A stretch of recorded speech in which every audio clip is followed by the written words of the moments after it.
نودعك بكل إجلال أيها الإله العظيم. إن القدرة على اتباعك في هذه الحياة وقطع دابر الشياطين والوحوش وحماية الأبرياء جعلتني هواي شوانغ لا أشعر بأي ندم.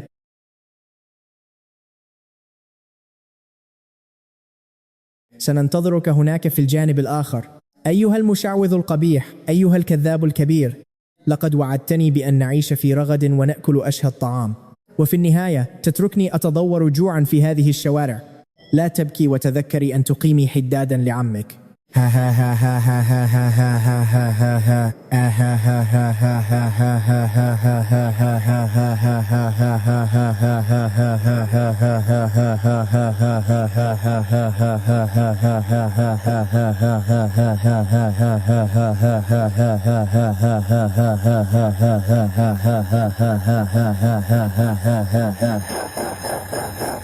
أيها الإله العظيم، لقد مرت 10 سنوات.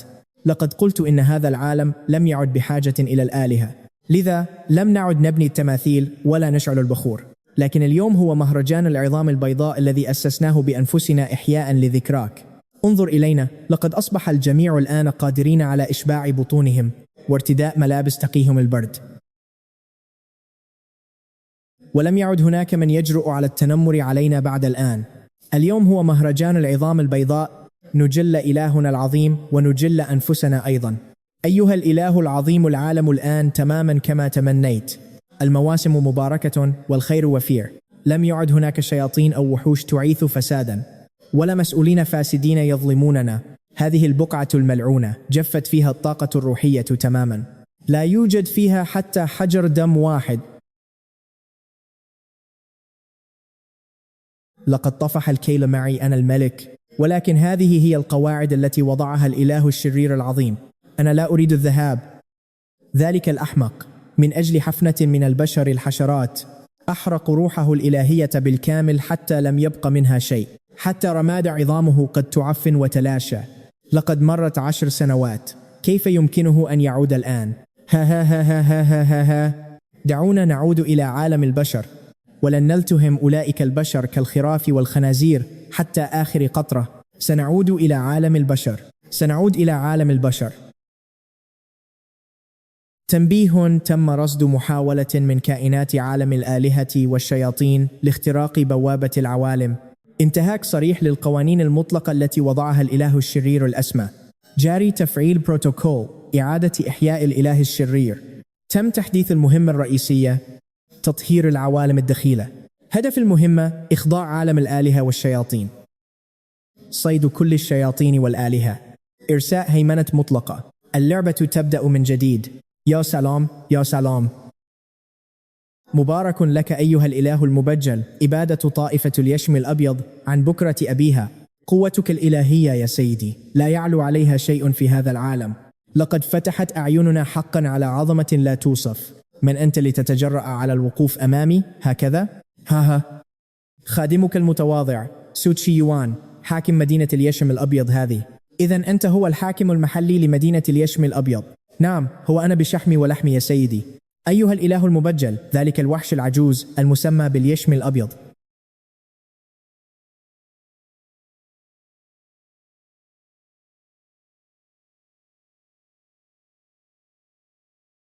لطالما كرهت رؤيته ولم أطقه يوما. كان يقضي طوال وقته في الدجل وادعاء الألوهية.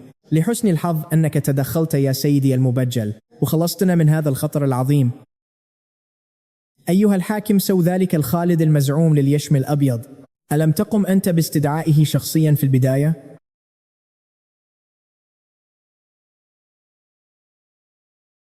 حتى اسم مدينة اليشم الأبيض هذه أنت من قمت بتغييره من أجله.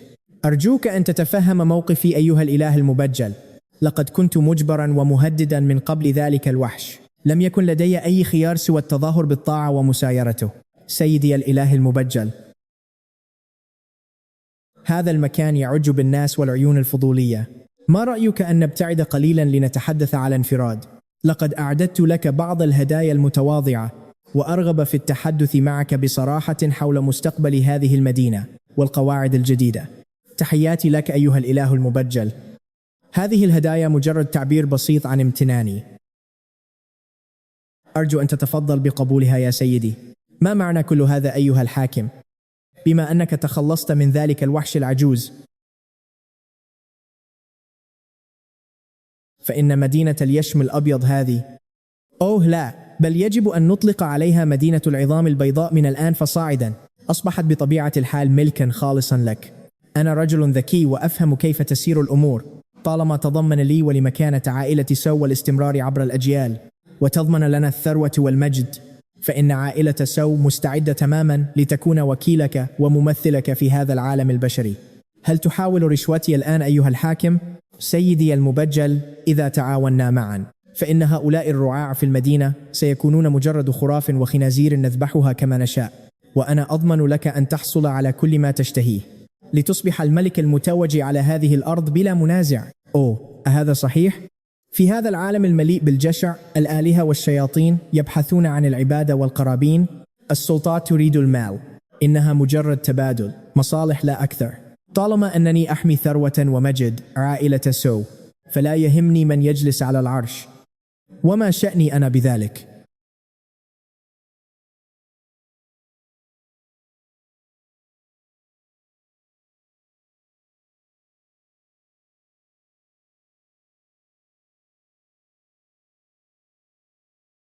إذن أنت عملي جدا كما يبدو. يا إلهي العظيم، هؤلاء العوام ليسوا سوى خراف وماشية، يحتاجون لمن يرعاهم.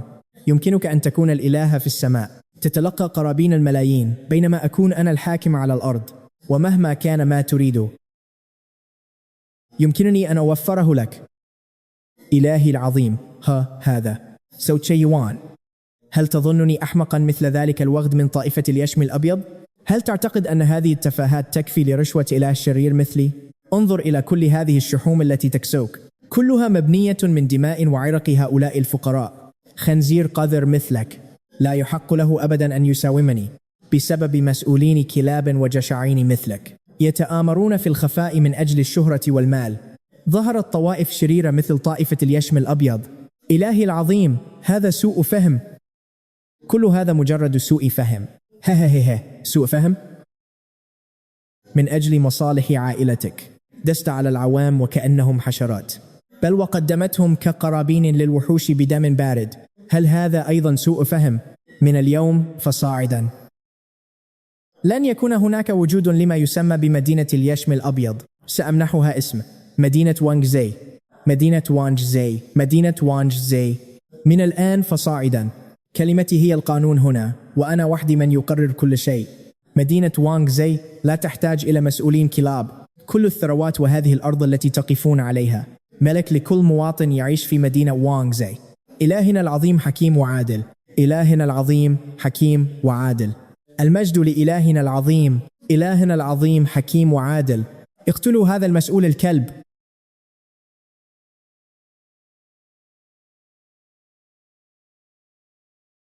أنتم لا يمكنكم قتلي. أنا مسؤول حكومي معين من البلاط الإمبراطوري. إن قتلتموني فالبلاط الإمبراطوري لن يرحمكم أبدا. ها. البلاط الإمبراطوري، هل تظن أن مقامي العظيم سيخاف من حثالة من البشر الفانين أمثالكم؟ ولكن كلب فاسد ومسؤول سمين مثلك، تقديمك كسماد للأرض يبدو فكرة ممتازة. من حسن حظي أنني حصلت مسبقا من ذلك الشبح العجوز بايو على درع الدم هذا لينقذ حياتي.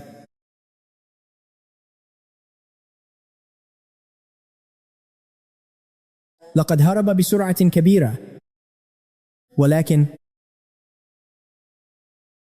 إن تجرأ وعاد إلى هنا، اقطعوا رأسه فورا وابحثوا لي عن كل الأوغاد الذين تواطؤوا مع سو تشيوان.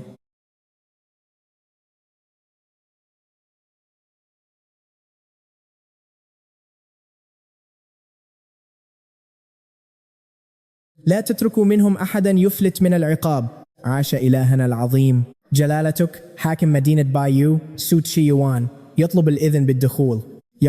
يقول إن الأمر في غاية الخطورة. لقد أفسد مزاجي. دعه يدخل، وإن لم يكن لديه أمر مهم فسأقطع رأسه بنفسي.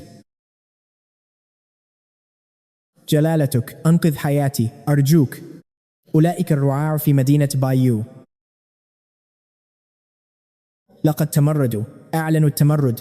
أليس الخالد العظيم بايو الذي أحضرته يقمعهم هناك؟ جلالتك لا تعلم ما حدث. لقد قتل الخالد العظيم بايو على يد روح شريرة.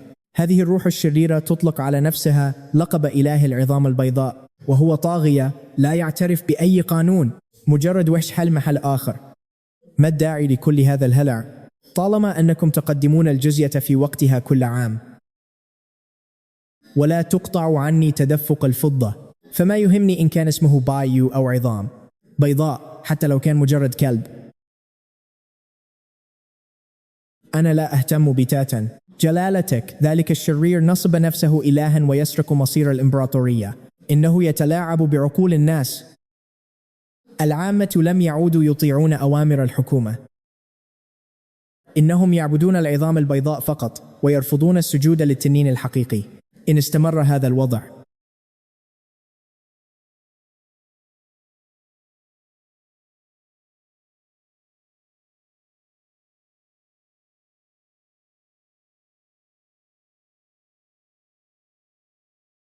فالتمرد واقع لا محالة، وعرش الإمبراطورية في خطر داهم. ماذا؟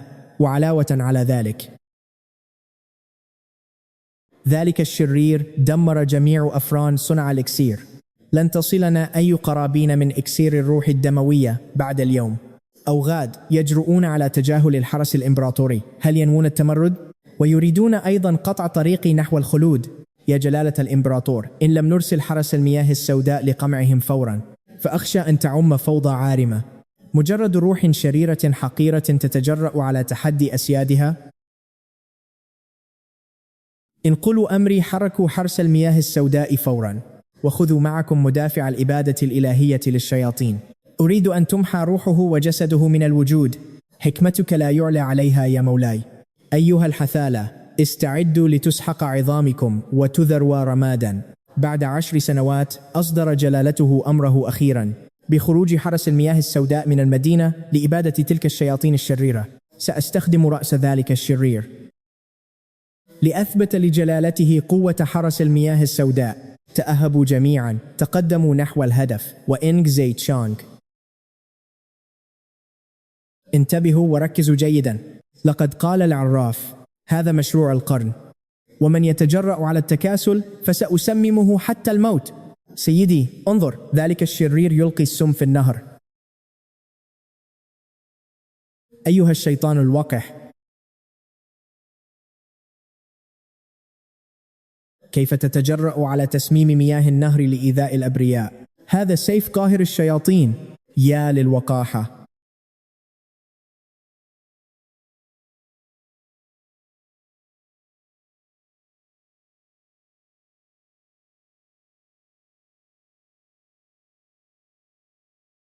يا له من شخص في غاية الجاذبية والإثارة.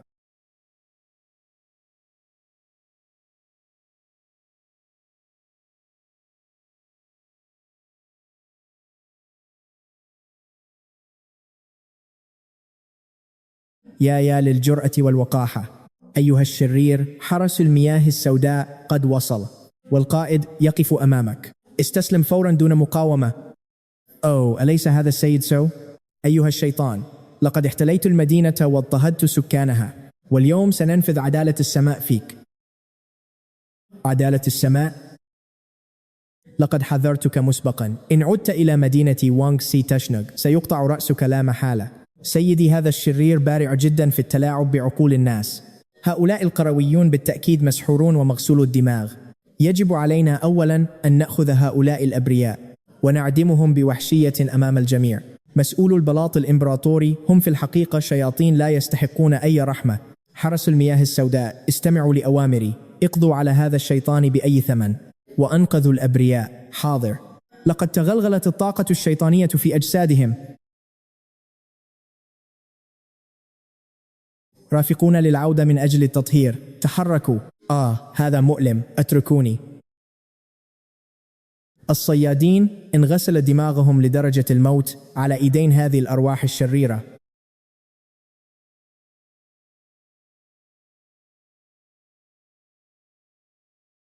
أنت كيف تتجرأ تلمسه؟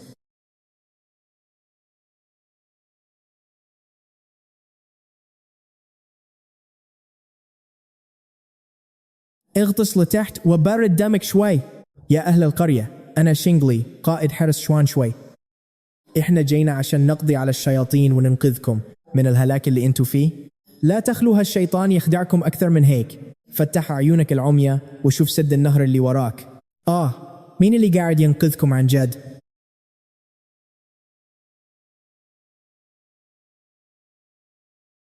ومين اللي قاعد يدمركم؟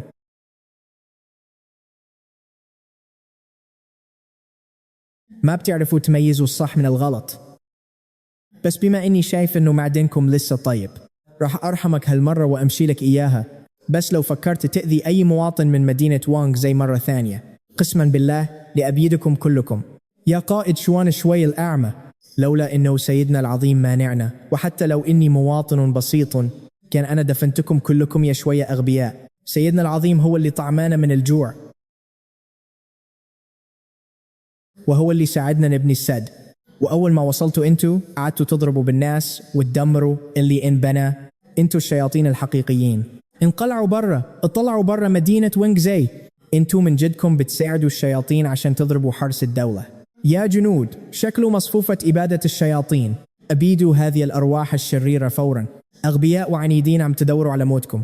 يا أنت، هذه هي كل قوتكم وتتجرأوا تتحدوني؟ اسمع، بدك تقتلني أو تعذبني؟ سوي اللي يعجبك. إحنا حرس شوان شوي بنخدم الملك والشعب، ومستحيل نركع لك. يا شيطان، يا ملعون، تعذيبكم أمتع بكثير من إني أقتلكم. يا جيان هواي، اسحبهم كلهم لتحت. خليهم يذوقوا العذاب اللي بيستحقوا المسؤولين الكلاب أمثالهم. أمرك سيدي. في هذا الزمن اللي انتشرت فيه الشياطين والوحوش،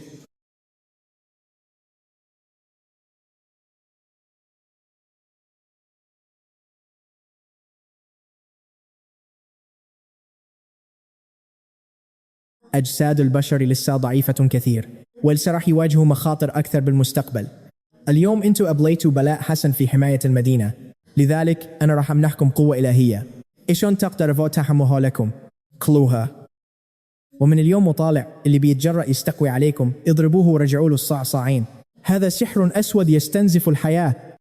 يا جماعة الصيادين، إياكم أن تأكلوه. أخرس أيها الغبي واتبعني.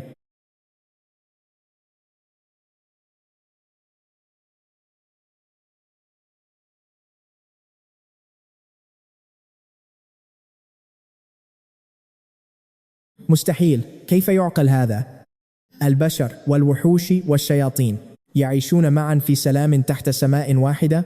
هذا يخالف قوانين السماء. لا بد أن يكون هذا مجرد وهم.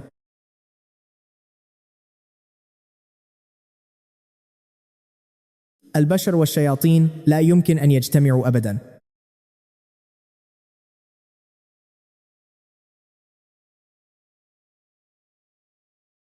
هذه هي مشيئة السماء. أخرس كلمة أخرى وسأقطع لسانك وأرميه للكلاب. هل هذا هو جحيم سلخ الجلود الذي يتحدثون عنه؟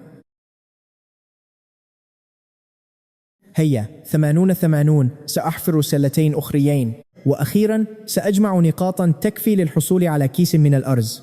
عمل رائع يا حضرة المستشار. لقد استبدلت للتوسلتي برغيفين من الخبز الساخن. يا إلهي، طعم هذا الخبز لذيذ جدا. إنه أشهى من كل الولائم الفاخرة التي أكلتها في الماضي. عملك جيد أيها المستشار. تمت إضافة نقطة واحدة. أعطوه وعاء من الماء النقي. شكرا لك يا سيدي المشرف جيان غونغ. أليس هذا مستشار سو تشي يوان؟ في الماضي كان أكسل من أن يمشي بضع خطوات. مهلا أيها المستشار. هل ألقوا عليك تعويذة سحرية للسيطرة على عقلك؟ إذا لم تعمل فلن تجد ما تأكله. ما فعلناه في الماضي كان خطيئة، والآن نحن نكفر عن ذنوبنا. علاوة على ذلك، لقد وعدنا الإله العظيم أن من يثبت جدارته سيحظى بشرف أن يصبح من أتباعه الحقيقيين. أيها الشرير الكسول، توقف عن التراخي واذهب للعمل، وإلا فلن تحصل على طعام. بحق الجحيم، ما هذا المكان؟ كل ما يحدث هنا غير طبيعي على الإطلاق. يجب أن أهرب من هنا وأنقل حقيقة ما يجري هنا إلى جلالة الإمبراطور. يتمتع بقوة لا بأس بها، سيكون عاملا ممتازا. اربطوه. هي.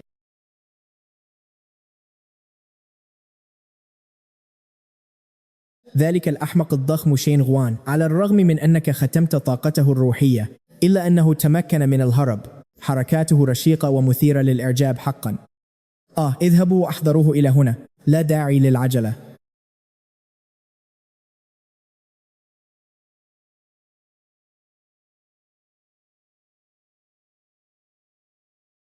دعه يهرب. تسألني لماذا؟ أريد حقا أن أرى ما يسمى بالجيش النظامي المركزي. بمجرد أن يجردوا من زيهم العسكري، إلى متى يمكنهم الصمود؟ من أنت؟ مجرد مزارعة؟ ممتاز يا خالة.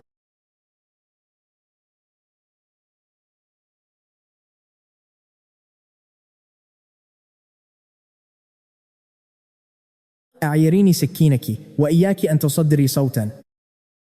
أنت ذلك الضابط الوغد الذي قاد الجيش لمهاجمة مدينتنا وإنجزي النجدة. اقبضوا على هذا الضابط الوغد. تبا، هذا سيء.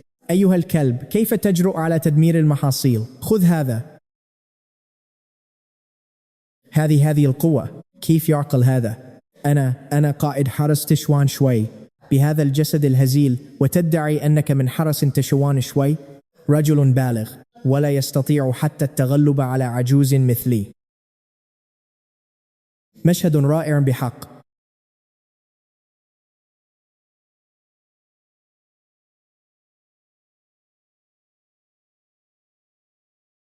القائد العظيم لحرس تشوان شوي بدون درعه الذي يشبه صدفة السلحفاة وأدواته السحرية. يا للسخرية، يعجز حتى عن التغلب على مجرد امرأة مزارعة من أتباعي.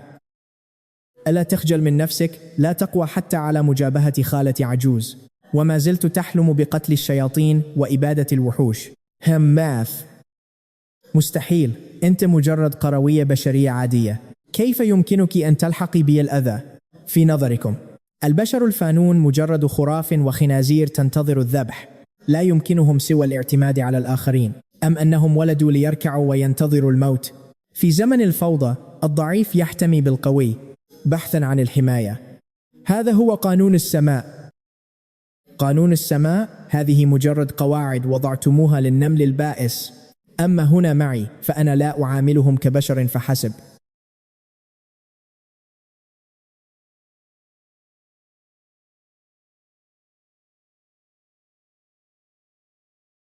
بل أزرع فيهم الأنياب ليفترسوا.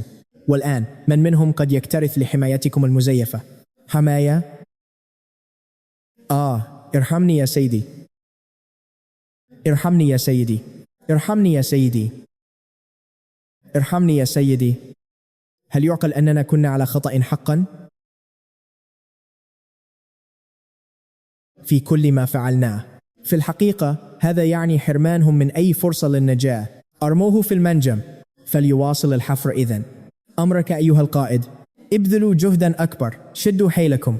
سمعت أن نقاط اليوم يمكن استبدالها بوجبة لحم فاخرة. طبخ الخالة لي لا يعلى عليه أبدا. الإله الأعظم قد صرح.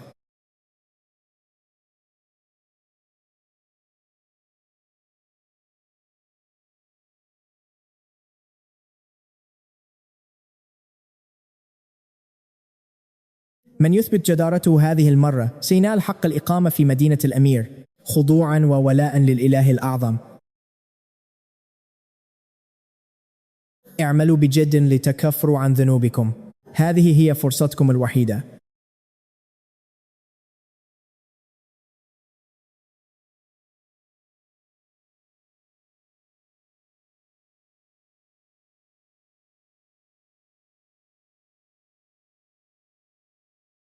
هل هذا زلزال؟ هل سينهار المنجم علينا؟ تقرير للإله الأعظم. الإمبراطور يقود الجيش بنفسه في المعركة. لقد وصلوا إلى أبواب المدينة ومعهم جيش المركز بأكمله.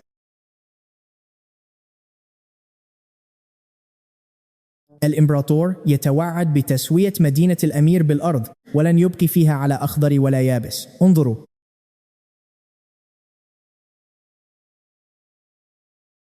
إمبراطوركم الغالي الذي طالما حلمتم به جاء لينقذكم. جلالته جاء حقا وبهذه السرعة.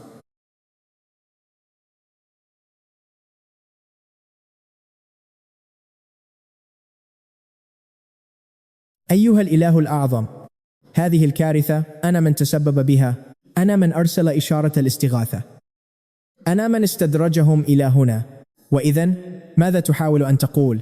أنا قائد قوات شوان شوي، ولا تزال كلمتي مسموعة في البلاط الملكي. أرجوك يا سيدي دعني أخرج، كل هذا خطئي أنا، دعني أذهب لأصلح ما أفسدته. تشرح له؟ هل تظن حقا أن الإمبراطور سيستمع لتبرير قائد مهزوم؟ جلالته هو الحاكم العظيم لهذا البلد. بمجرد أن أوضح له الحقيقة أنا واثق أن جلالته سيعفو عنا ويصفح. انهض، بما أنك لا تزال متمسكا بوهمك، فاذهب لترى بعينيك هذا الإمبراطور الذي تقدسه، لترى حقيقته البشعة على أصولها. أيها الإمبراطور العجوز الخرف، يا له من استعراض مهيب. تركت قصرك الفخم والنعيم الذي تعيش فيه، وجئت إلى أرضي النائية والمقفرة هذه لتسف التراب.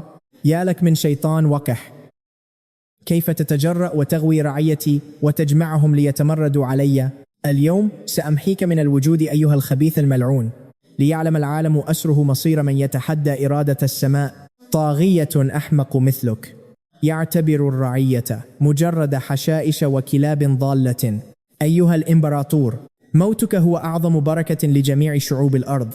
وقاحة أنا ابن السماء، كلمتي هي شريعة السماء. اقتلوهم جميعا. يا فرقة المدفعية الإلهية، أطلقوا كل المدافع ودمروا هذه المدينة بالكامل، لا تبقوا أحدا حيا إطلاق.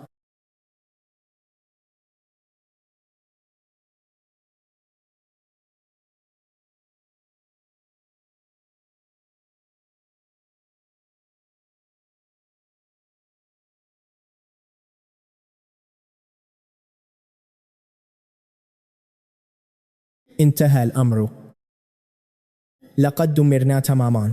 مجرد حيل رخيصة. شيو، يحيى سيدنا الإله. لا يصدق، لقد تصدى لقصف فرقة المدفعية. من الوقاحة ألا أرد لكم الهدية. ملك الجثث الهيكل العظمي قد دبت فيه الروح.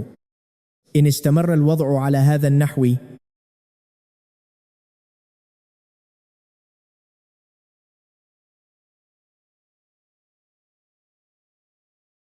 سيتكبد الطرفان خسائر فادحة في الأرواح. امنعوه، أوقفوه حالا.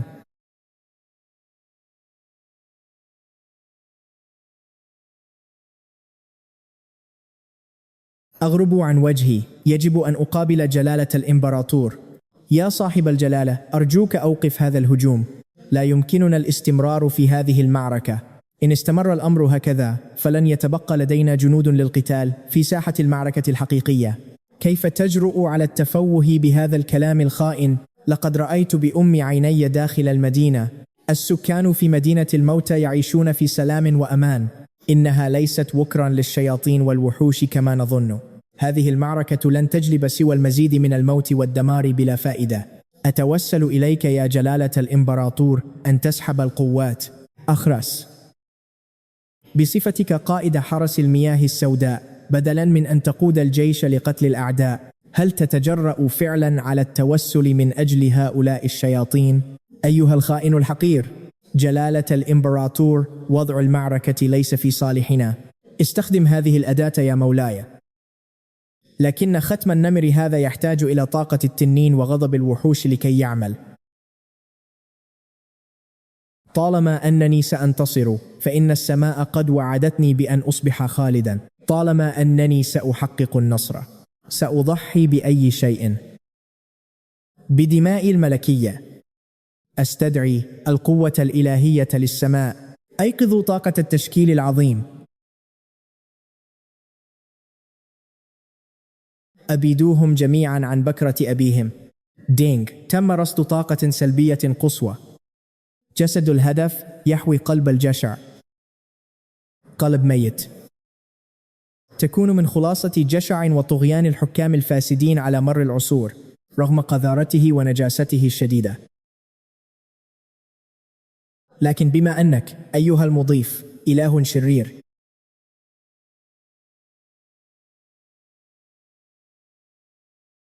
فوحده هذا القلب الخبيث البالغ في ظلامه وشره هو ما يندمج بشكل مثالي مع جسدك كإلي شرير: الجشع، الأنانية والطغيان.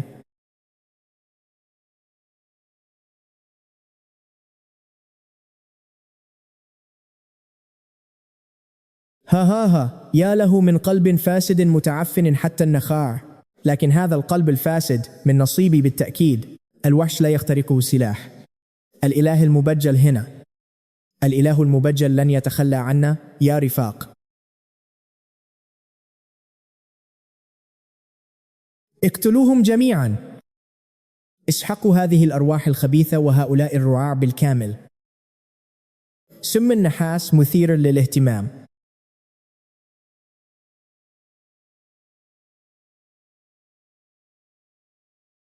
لكن هذه الحيل الرخيصة أتتجرأ على استعراضها أمامي أنا؟ اركع.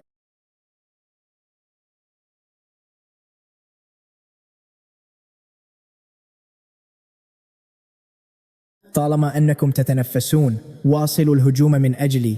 مزقوهم بأسنانكم إن لزم الأمر، لكن اقتلوهم. أيها الأحمق، ألم تفهم بعد؟ أجساد البشر الضعيفة من اللحم والدم، حتى لو تحولت إلى وحوش فمن المستحيل أن تهزمني. أعف عني. أنا الإمبراطور ابن السماء، أحكم بأمر من السماء. كيف أركع لمسخ مثلك؟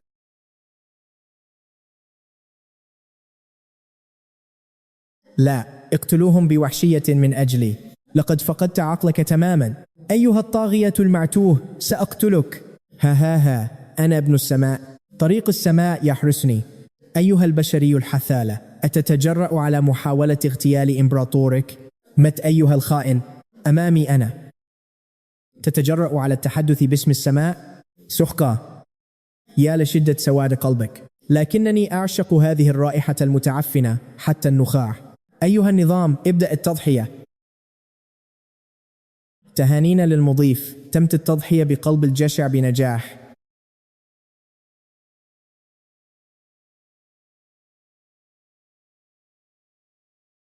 لم تتبق سوى الخطوة الأخيرة، التضحية بالروح الخالدة. حينها ستتمكن من أن تصبح إله الشر العظيم الحقيقي.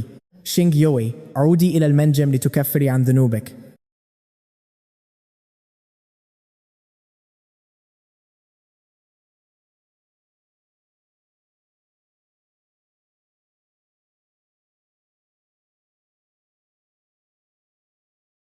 أما هذا الإمبراطور الكلب فدعوه هنا يواجه مصيره بنفسه. أمرك يا سيدي المبجل. كيف تجرؤون على انتزاع قلب الإمبراطور؟ بما أنني ميت لا محالة، فليدفن هذا العالم بأسره معي.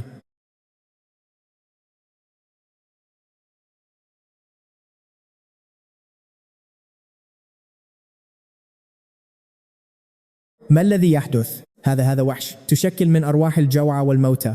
إنه يلتهم كل شيء. هذا الإمبراطور الوغد على الرغم من كونه بشريا كيف تمكن من إطلاق هذا المسخ المرعب؟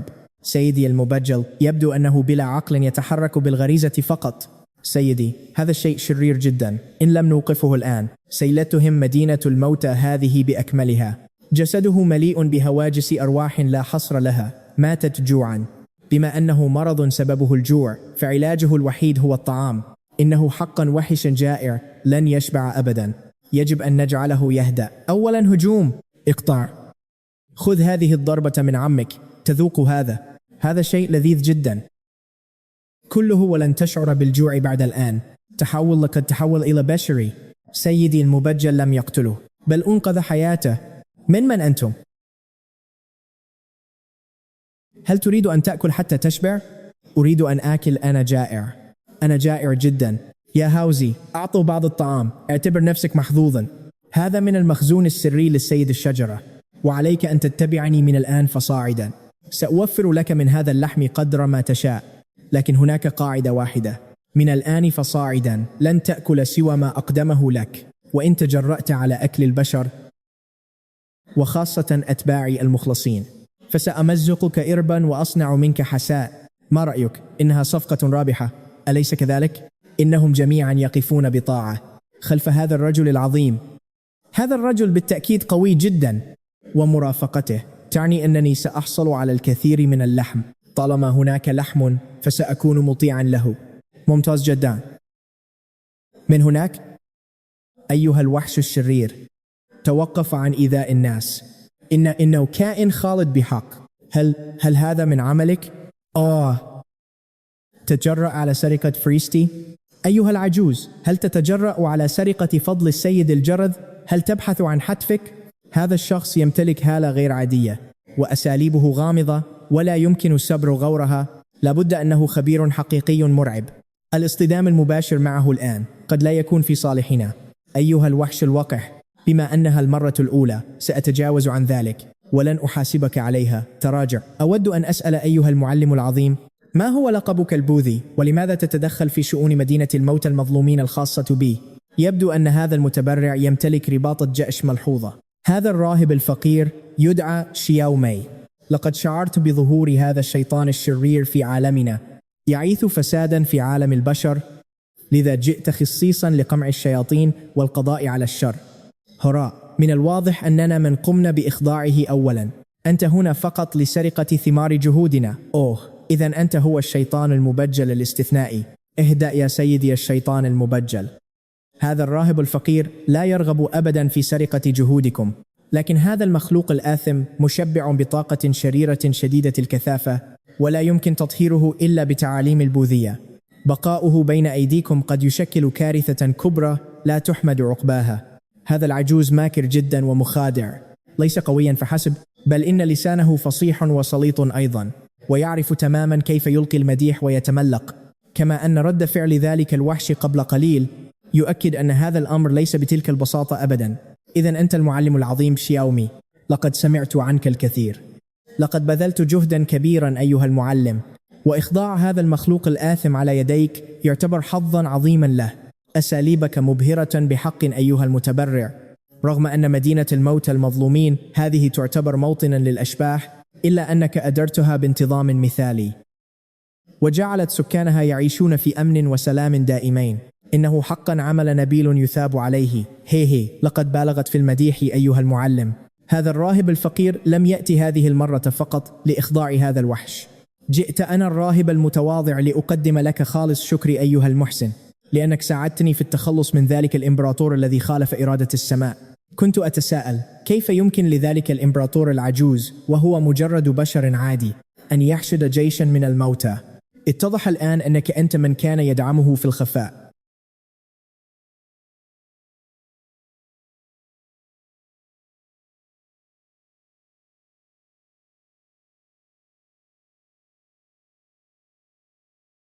لقد كان في الأصل شخصا عقدت عليه السماء آمالا عظيمة، لكن للأسف جشعه لم يكن له حدود، وتوهم أنه قادر على استخدام السحر الأسود ليتحدى السماء ويغير قدره، فانتهى به المطاف إلى الهلاك التام. لقد جنى على نفسه، وهذا ما يستحقه. يا لها من عبارة قاسية، جنى على نفسه. هل هذا ما تسمونه بالتضحية بالبيادق؟ أيها المحسن، بالرغم من أنك روح شريرة، إلا أنك تملك قلبا يشفق على البشر. لقد اجتزت اختبار إرادة السماء، أعلن خضوعك للسماء، وستكون كل قرابين الإيمان في هذه المنطقة التي تمتد لآلاف الأميال من نصيبك، وستصبح إلها صالحا يبجله ويحترمه جميع الناس. سيصبح إلها. أخيرا سننعم بحماية إله صالح، ولن نخشى بعد الآن من أن يبيدنا أتباع الطريق المستقيم.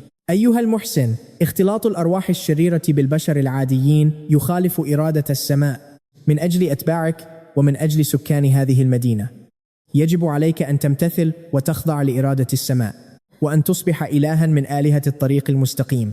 أنا الرجل الذي سيتربع على عرش إله الشر الأعظم.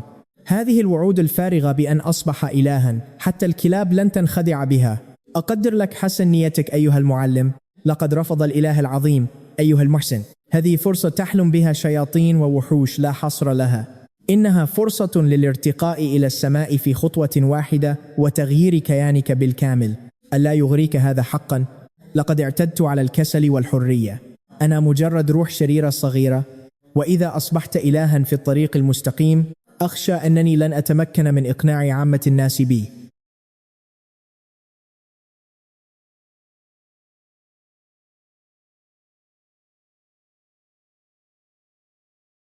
لذا من الأفضل أن تترك منصب الإله هذا لمن هو مقدر له، أن تتخلص من هويتك كروح شريرة وتنعم بحماية السماء. أليس هذا أمرا رائعا؟ أريد فقط أن أحرس قطعة أرضي الصغيرة هذه، وأن أكون زعيما حرا ومستقلا هنا في الجبل. كلمته هي القانون، ما يقوله الإله العظيم ينفذ. طالما أنني أتبع الإله العظيم فلا مانع لدي حتى لو أصبحت شبحا.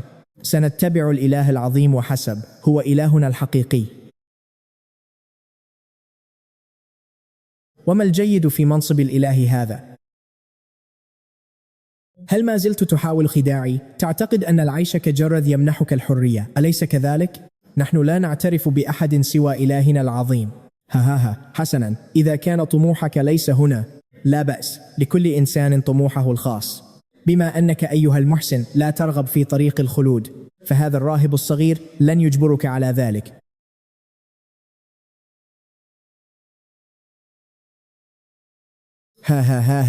In fact, our doctor is what?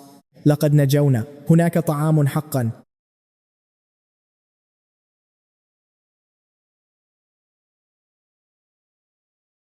ما أرحم إلهنا العظيم. كلوا على مهلكم، هناك ما يكفي للجميع.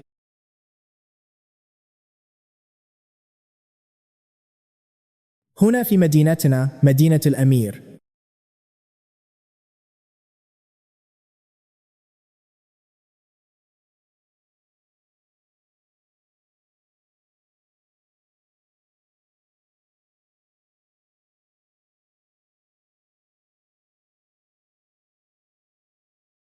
وبفضل حماية إلهنا العظيم لن يموت أحد من الجوع أبدا. تهانينا أيها المضيف، لقد تجاوزت نقاط الإيمان الحد الأقصى.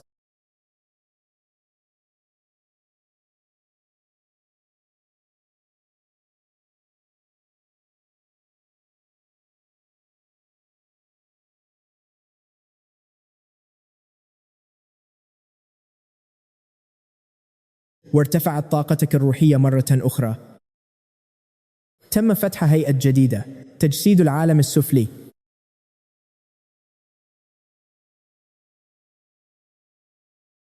هذه القوة كافية لسحق 10 من الشياطين السابقة. هدف الوصول إلى إله الشر الأعظم المدمر للعالم. لم يتبق عليه سوى خطوة واحدة أخيرة.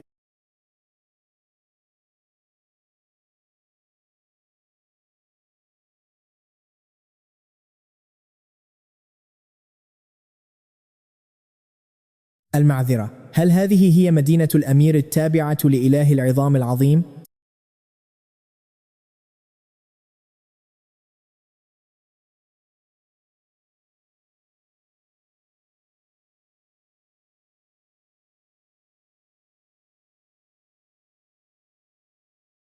هل أجد لديكم لقمة طعام تسد جوعي؟ يا إلهي، يا خالتي، من أي مجاعة هربت؟ وأين هي عائلتك؟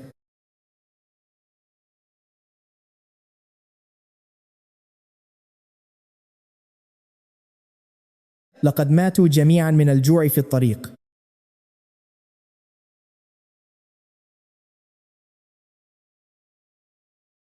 ولم يبق سوى عظام الهرمة هذه. يا ابنتي،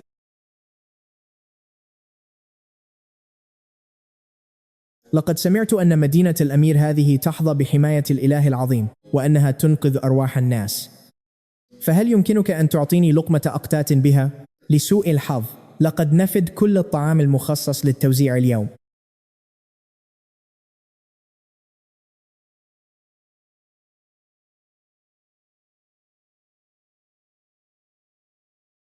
لكن لا تقلقي أبدا.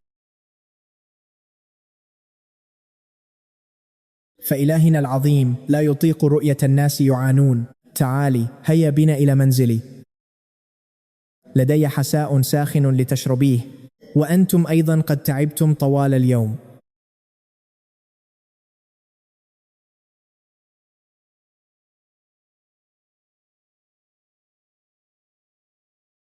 عودوا لترتاحوا الآن، سأتكفل أنا برعاية هذه الخالة، لا تقلقوا.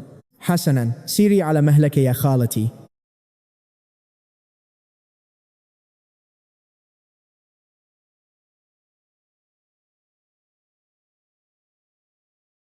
تفضلي يا خالتي، اشربيه بسرعة وهو ساخن. لقد توفي زوجي في وقت مبكر، ولم نرزق بأي أطفال، وعادة ما أكون وحيدة.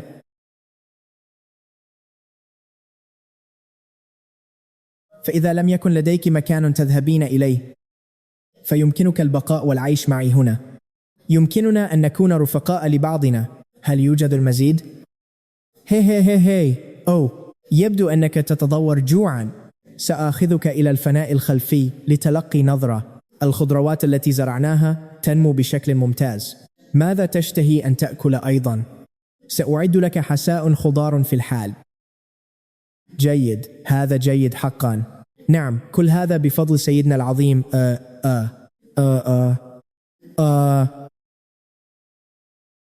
النجدة، أنقذوني.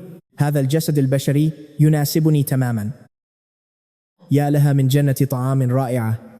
يجب أن أترك أحفادي من الحشرات يتغذون عليها ويستمتعون بها جيدا. لقد دمر كل شيء محاصيلي.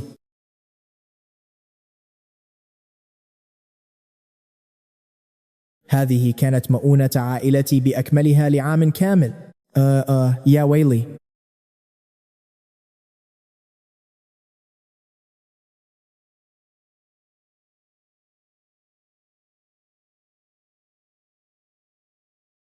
أيها المعبود، ألم تعد بأنك ستحمينا؟ كيف اتهمت كل هذه المحاصيل؟ سيدي المعبود، انظر إلى تلك الغيمة السوداء، كيف أصبحت بهذا الحجم الهائل؟ تأهبوا جميعا، استعدوا للقتال. لابد أن هذه الحشرات هي من اتهمة محاصيلكم. جهزوا المشاعل بسرعة لنحرقهم جميعا. موتوا جميعا، اذهبوا إلى الجحيم. سيدي المعبود، إنهم لا ينتهون، لا يمكننا قتلهم جميعا. أعدادهم لا تحصى، من المستحيل القضاء عليهم. طاعون الجراد هذا خبيث وشرس للغاية. ما دامت هذه الإبادة عقابا من السماء، فكيف يمكن أن يغيب بطلنا عن هذا المشهد؟ اذهب واجعل هذه المسرحية أكثر إثارة ومتعة. لماذا كل هذا الحقد والشر؟ إنه هو.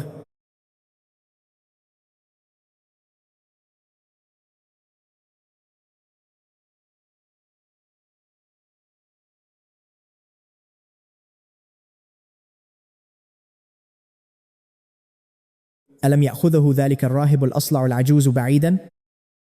لقد بدأ طاعون الجراد للتو، وتطلق هذه الروح الشريرة في نفس الوقت. يا لها من صدفة مريبة. سيدي المعبود، ماذا يحدث له؟ ألم يستعد وعيه ورشده بالفعل؟ تماسك، استعد وعيك فورا. سيدي المعبود، أرجوك اقتلني. اقتلني بسرعة، أرجوك. لم أعد أستطيع السيطرة على نفسي أبدا. تحدث بسرعة. ما الذي يحدث بحق الجحيم؟ هذا عقاب من السماء. العقاب السماوي هو مجاعة كبرى أنزلها طريق السماء. هذا الجراد ليس مجرد وحوش شيطانية عادية، إنهم كائنات وليدة قانون السببية. طالما أن الجوع لا يزال موجودا في هذا العالم، فلن نتمكن من إبادتهم أبدا. لا عجب أن العم الأكبر عندما سمم سربا منهم، ظهر سرب آخر مكانه. هذا غش واضح. قانون السببية هو أم الجراد موجودة هنا في المدينة، أنا وهي من نفس المصدر. إنها تجبرني على أكل البشر. طالما أنها على قيد الحياة، فإن هذه الكارثة لن تتوقف أبدا. أم الجراد في المدينة. عقلي وصوابي الآن مجرد حالة مؤقتة.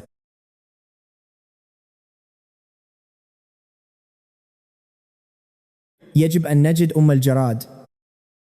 ثم نقضي عليها، وإلا سأفقد السيطرة على نفسي مرة أخرى.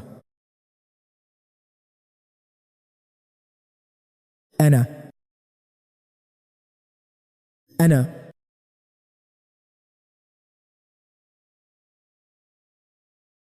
لقد تجرؤوا على التحكم في بياو ليضعفوا. قوة هجومنا هامف يحسب لك سرعة بديهتك، ولكن بما أن الهجوم المباشر لا يجدي نفعا فلنغير الطريقة إذن. تراجعوا يا صغاري.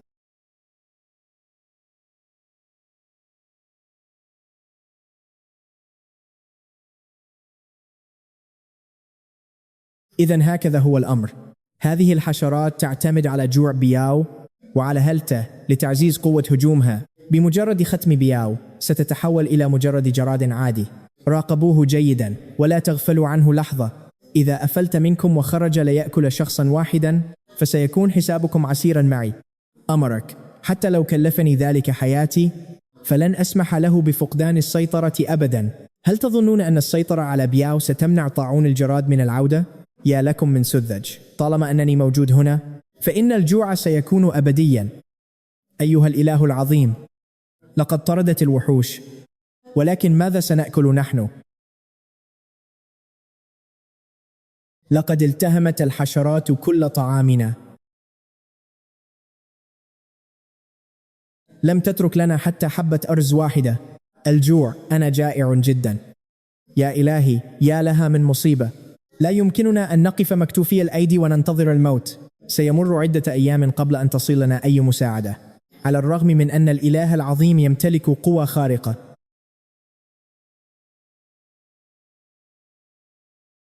لكن لا يمكننا إزعاجه في كل صغيرة وكبيرة. علينا أن ننقذ أنفسنا بأنفسنا.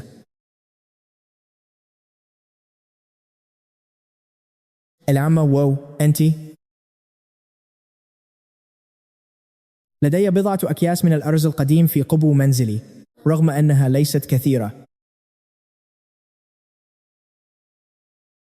لكن في هذا الوقت العصيب إنقاذ روح واحدة أفضل من لا شيء. حقا يا عمة واو، هل ما زلت تملكين الأرز؟ نحن جميعا جيران وأهل. هيا فليأتي الجميع إلى منزلي.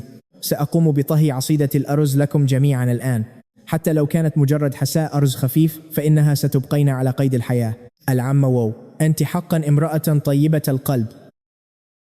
هيا يا جماعة، تفضلوا جميعا إلى منزلي. هيا. هي سأطبخ لكم العصيدة. غريب من الواضح أنه موجود هنا في المدينة، فلماذا لا أستطيع العثور عليه؟ هل يعقل أنه قادر على إخفاء هالته بالكامل؟ أيها المخادع، هناك رائحة حلوة مقززة جدا تفوح من تلك الجهة، لكنني ما زلت غير قادر على رؤية من هو الوحش بوضوح. يا له من دهاء يختبئ في أوضح مكان، يندس وسط عامة الناس، ويستغل رائحة البشر ليخفي هالته الشيطانية. هل تظن أنني سأقف عاجزا أمامك؟ تمسك جيدا أيها الفأر.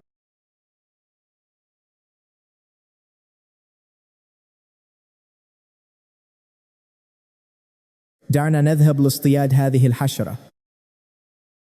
لا تتعجلوا يا جماعة، كفوا في طابور منظم. لقد علمنا الإله العظيم أن الفوضى لا تجلب سوى المصائب. هناك ما يكفي للجميع، لا تقلقوا. هذا هو كل ما تبقى من الأرز في قبو هذه العجوز. طالما أنكم جميعا ستبقون على قيد الحياة فلا قيمة لعظامي الهرمة هذه. العمة واو، أنت حقا إنسانة عظيمة. لطالما كنت طيبة القلب هكذا دائما. رائحة هذه العصيدة شهية جدا، أشهى بكثير مما نأكله في الأيام العادية.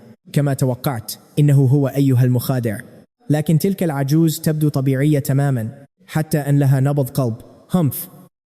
طبيعية؟ انظر إلى معصمها. توقفوا عن الأكل. الجميع ضعوا الحساء من أيديكم فورا. لا يسمح لأحد بشرب هذا الحساء. يا إلهي المبجل، أنا جائع جدا.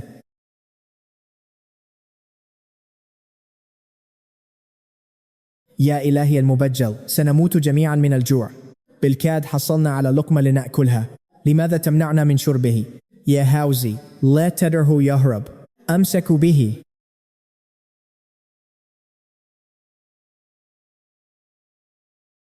إلى أين تظن نفسك هاربا؟ إن بطح أرضا أمام عمك.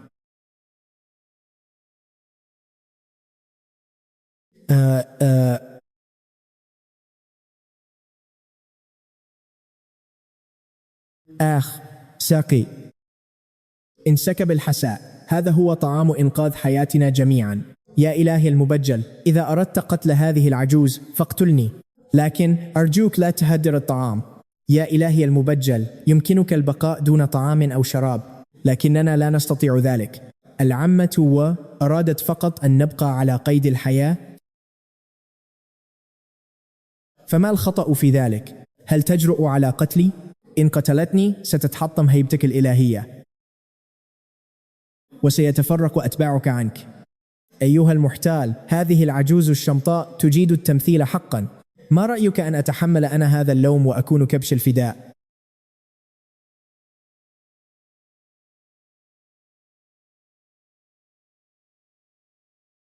سأقوم بتسميمها حتى الموت مباشرة. على أي حال، أنا مجرد وحش شيطاني منذ البداية، ولا يهمني إن ساءت سمعتي أكثر.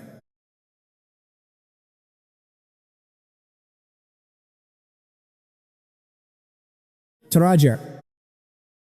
ارحمني يا إلهي المبجل، هل انتهيت من مسرحيتك؟ إياك أن تفكري في إيذاء أتباعي. جريمة قتل. الإله المبجل قتل شخصا حقا. إنها العمة وو. أيها الناس، إنها ليست العمة وو على الإطلاق. العمة وو الحقيقية ماتت بالفعل، أما هذا فهو.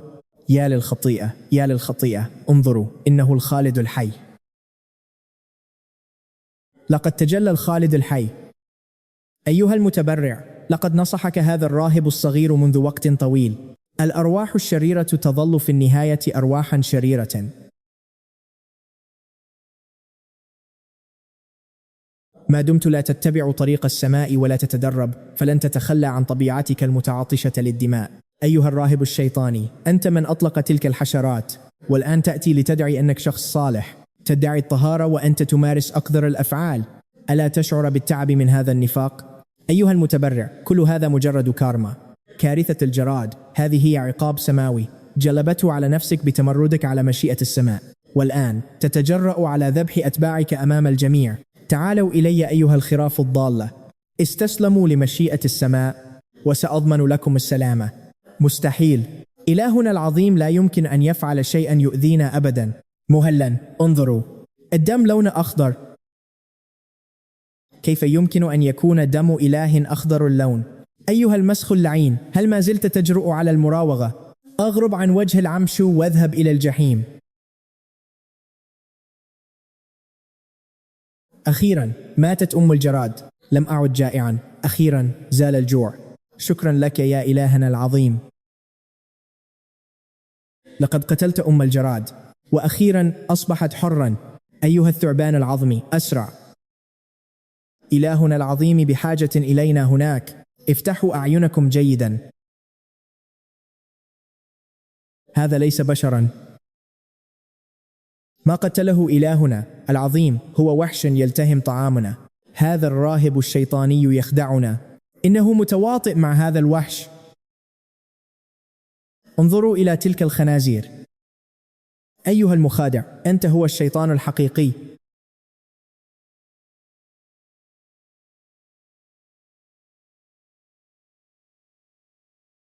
أيها الراهب الموقر، يبدو أن مسرحيتك قد فشلت فشلا ذريعا.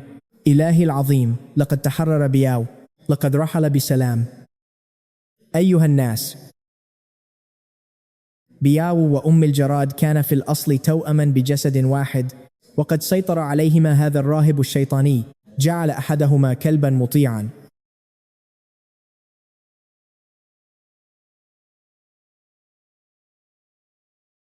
والآخر وحشا ساما، ليجلب الخراب إلى عالم البشر. حان الوقت لتصفية هذا الحساب. إذن أنت من يقف وراء كل هذا الخراب. لقد منحتكم فرصة لتكونوا بشرا صالحين، لكنكم تصرون على السقوط في الجحيم الأبدي. لذا لا خيار أمام هذا الراهب المتواضع سوى إرسالكم إلى هناك بنفسه. القواعد التي وضعتها السماء واضحة. في هذا العالم يتعايش البشر والوحوش والآلهة، وإذا أراد البشر النجاة فعليهم الخضوع للآلهة والشياطين. التضحية باللحم والدم، هذه هي الحقيقة الأبدية التي لا تتغير، وأنت بوقاحتك تتجرأ على محاولة الإخلال بهذا التوازن. تمنح هذا القطيع من الخنازير والأغنام أنيابا لتجعلهم يتمردون على إرادة السماء. هذا تمرد سافر ويجب أن تعاقب عليه. تتجرأ على نعتهم بالخنازير والأغنام. قاعدتي أنا هي أن الإنسان يقهر السماء.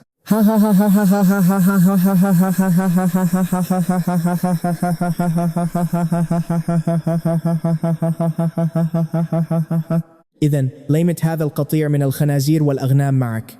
خطاياكم تطالب بأرواحكم. كل ما في الوجود عذاب، فلتستيقظوا تعويذة الخلاص. أنتم مذنبون، أخضعوا لإرادة السماء. موتوا جميعا.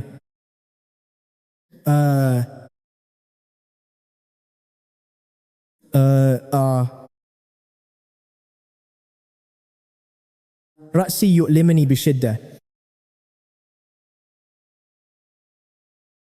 كيف تتجرأ على المساس بأتباعي؟ أغلق فمك القذر هذا.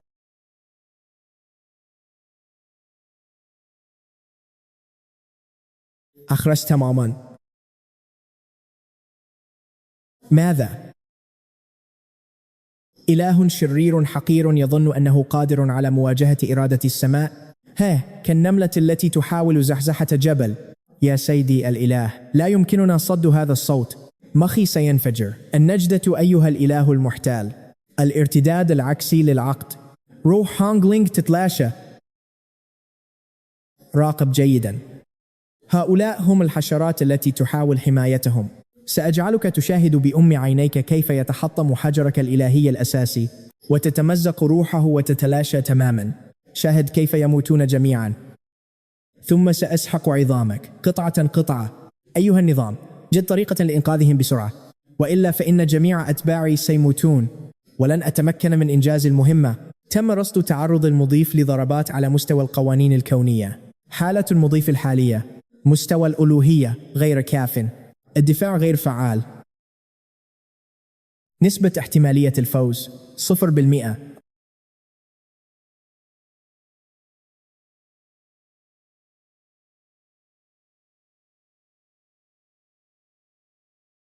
تفعيل الخطة الوحيدة لقلب الموازين. بروتوكول الابتلاع لإبادة العالم. خطة الالتهام الشامل. تفاصيل الخطة: التضحية بالمدينة بأكملها فورا، بمن في ذلك 30,000 من الأتباع وسوق الأشباح. امتصاص كل جوهر حياتهم وأرواحهم لكسر حاجز القوة بالقوة والارتقاء إلى إله الشر المطلق. أيها المضيف، يرجى التنفيذ فورا. بمجرد أن تتخذ القرار ستحصل على قوة إلهية لا تقهر، وتسحق هذا الراهب المبتسم في لمح البصر. فقط عندما تصبح إله الشر المطلق ستمتلك الحق في إعادة صياغة قواعد هذا العالم. هذا هو الحل الأمثل في الوقت الحالي. ها ها ها ها ها ها. مشهد مؤثر حقا، لكنه مجرد قطيع من الخنازير والأغنام. مهما كان موتهم بشعا فلن يغيروا مشيئة السماء. أيها النظام، هل تقول إن التضحية بهم هي الحل الأمثل؟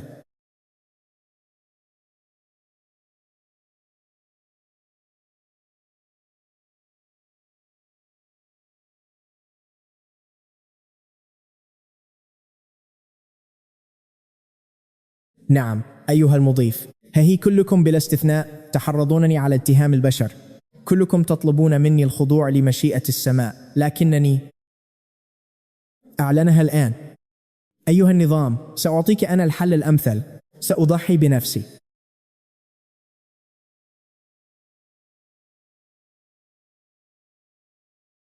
أيها المضيف، هل تقصد التضحية بنفسك؟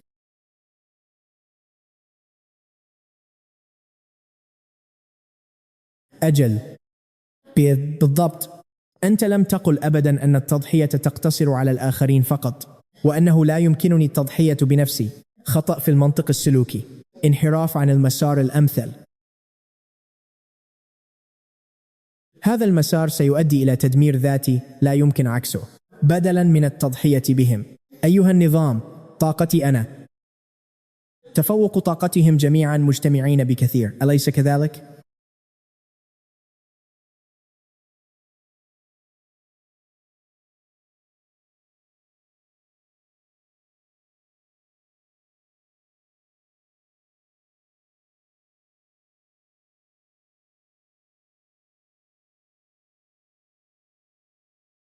لذا سأقدم نفسي كأول أضحية.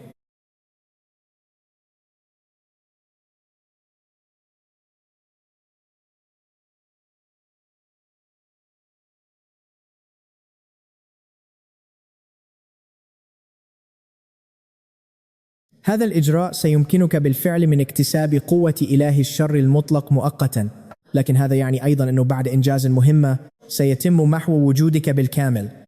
هل تؤكد ذلك؟ طالما أنني سأصبح إله الشر العظيم وأغير مشيئة السماء، فأنا لا أخشى شيئا. تم تأكيد الأمر. أؤدي التحية للمضيف تشن تاشو. أنت الإله الوحيد بحق من بين جميع من استضافوا هذا النظام. بدأ عملية التضحية. ما هذه القوة؟ دينغ، اكتملت تضحية روح المضيف وتمت إعادة تشكيل النواة الإلهية. تهانينا للمضيف، لقد ارتقيت إلى منصب إله الشر المطلق.